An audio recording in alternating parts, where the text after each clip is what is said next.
எங்கள் அக்கா வீடு பாருங்கள், வீட்டு தோட்டம் பண்ணிகிட்ருக்காங்க.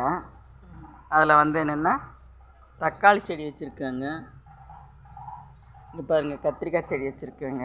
அது கத்திரிக்காய் செடியில் நிறைய பூ பூத்துட்ருக்குது.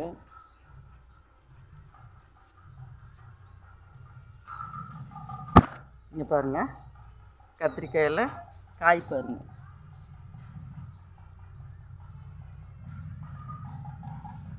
இங்கே ஒரு காய் இருக்குது. இது இங்கே பாருங்கள், 2 காய் இருக்குது. அவங்க வந்து இயற்கை உரம் தான் போடுறாங்க பாருங்கள். வெங்காயத்தோல், முட்டை எல்லாம் தான் போடுறாங்க. காய் நிறையா பிடிச்சிருக்குது.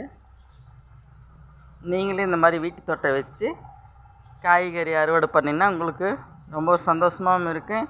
இந்த காய்கறி செஞ்சு சாப்பிட்றதுனால உங்களுக்கும் நல்ல ஒரு உடம்புக்கும் நல்லது. இது வந்து ஆர்கானிக்ஸ்னால அவங்க வீட்டு உரம் தான் போட்டு செய்கிறாங்க. நீங்களே இந்த மாதிரி காய்கறி கழிவு எல்லாம் போட்டிங்கனால செடி நல்லா செழிப்பாக வரும். கத்திரிக்காய் செடி பார்த்திங்களா, நல்லா செலுன்னு இருக்குது.